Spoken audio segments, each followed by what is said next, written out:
የመገጭ የመስኖ ልማት ፕሮጀክት ከ15 ዓመታት በላይ በተፈጠረበት የመጓተት ስራ የማህበረሰቡ አንዱ የመልካም አስተዳደር እንዲሁም ደግሞ የተለያዩ ጥያቄዎች መነሻ ሆኖ ሲቀርብ ነበር።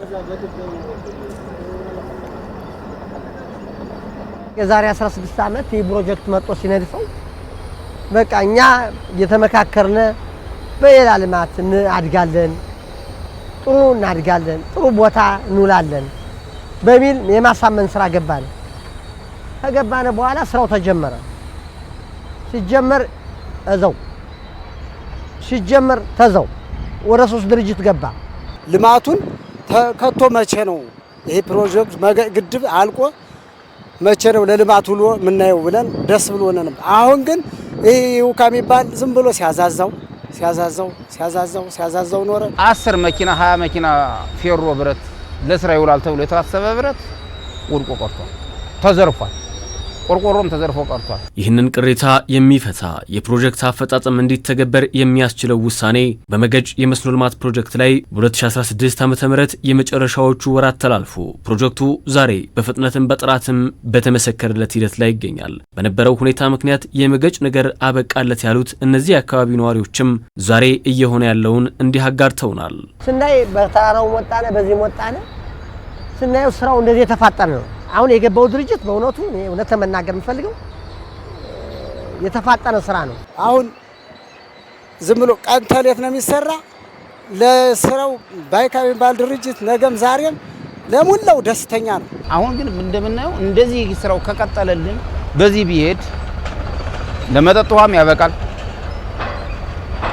ለተለያዩ መሰረተ ልማቶች፣ ለልማት፣ ለመስኖ፣ ለተለያየ ድርጅቶች ያበቃል። ከአመት በፊት ለዚህ የተሰጠው ፈጣን አቅጣጫ አሁን ላይ ላለው ለፕሮጀክቱ አካሄድ ውጤታማነት ምክንያት ሆኗል። ያን ሁሉ ሂደት ካለፈ በኋላ ግን ከ2016 በኋላ መንግስት በወሰነው ውሳኔ መሰረት አሁን ደግሞ እየተደረገ ባለው ጥረት ይሄ ፕሮጀክት በከፍተኛ የስራ እንቅስቃሴ ውስጥ ነው ያለው።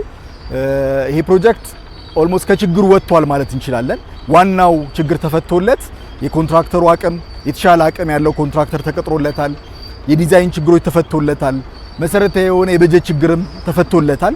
ስለዚህ ይሄ ፕሮጀክት በእኛ እቅድ በመስኖና ቆላማ እቅድ መሰረት በዚህ አመት አብዛኛውን ስራ አጠናቀን ውሃ የምንይዝ ይሆናል ማለት ነው። በዚህ ቦታ ላይ እየተሰራ ያለው ስራ ከመስኖ ልማት ባሻገር የመጠጥ ውሃ ተጠቃሚነትንም ጭምር ለጎንደር ከተማና በዙሪያ ለሚገኙ አካባቢዎች ውጤት ያመጣል ተብሎ የሚጠበቅ ነው።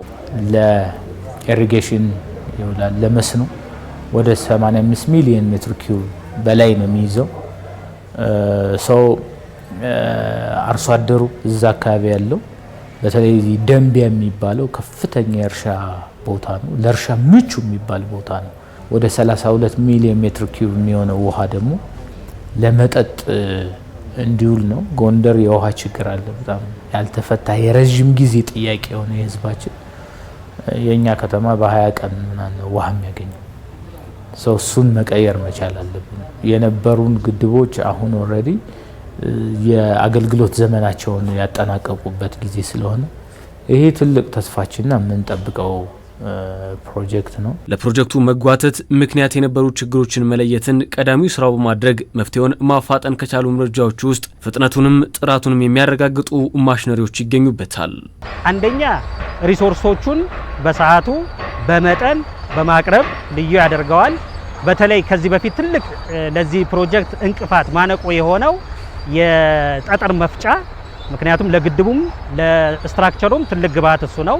ሌላው ደግሞ የመቀየጫ አርማታ መቀየጫ ማሽን ነው።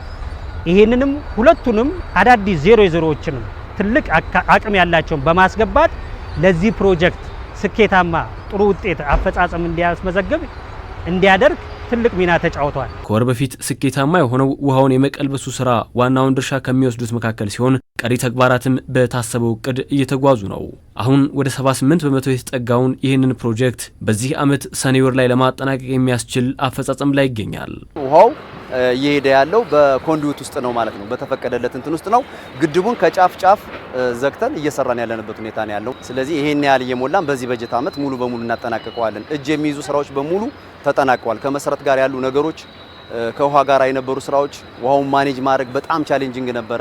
እነዛን ውሃዎች ሁሉ ማኔጅ አድርገን ነው አሁን እዚህ ጋር የደረስነው እንጂ ኦልሞስት 30 ሜትር ወደ 35 ሜትር አካባቢ ነው ፋውንዴሽኑ ወጣች ከመሬት በታች እና 77.8 አካባቢ ነው አሁን አለበት ማለት ነው። እና ኦልሞስት እንግዲህ የሚቀረን ይሄንን 21% በቀጣዩ ጊዜ ማጠናቀቅ ነው የሚጠበቅብን ማለት ነው። እንደ መገጭ ፕሮጀክት ሁሉ በተለያዩ የሀገሪቱ ክፍሎች እየተገነቡ ባሉ ግዙፍ ፕሮጀክቶች የ24/7 የስራ ባህል በስፋት እየተገበረ ይገኛል።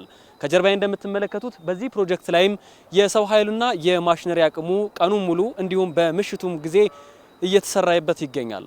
ይህ ፕሮጀክቱ በጊዜ እንዲጠናቀቅ ለተያዘው እቅድ ምን አስተዋጽኦ ይኖረዋል? እንደምታየው ሙሉ የመብራት አገልግሎት ስለሚሰጥ መብራት ስላለን ምንም ችግር አያጋጥመውም። ሰራተኛውም ቀን የሚሰራው ማታ ያርፋል። በተለመደው ማታ የሚሰራው ደግሞ ቀን ስለሚያርፍ ደስተኛ ነው። 24 ሰዓት ነው በቀን የምንሰራው በሁለት ሽፍት በቀንና በማታ ስራ ምንም መቋረጥ ሳያጋጥመው በቀንም በማታም በሁለቱ መርሃ ግብር በጊዜው ለመጨረስ እየሰራ እንገኛለን። ፕሮጀክቱ በማህበረሰቡ ዘንድ የነበረውን የአመታት ቁጭት በሚመልስ ጉዞ ላይ ሆኖ በአካባቢው ነዋሪዎች ዘንድ ፍሬያማ ተስፋን ፈጥሯል።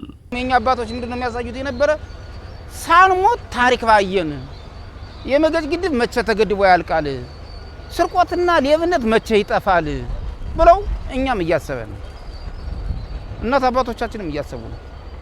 ሳይሞቱ ልማት መገጭን ገድቦ አሁን ግድቡን እያየን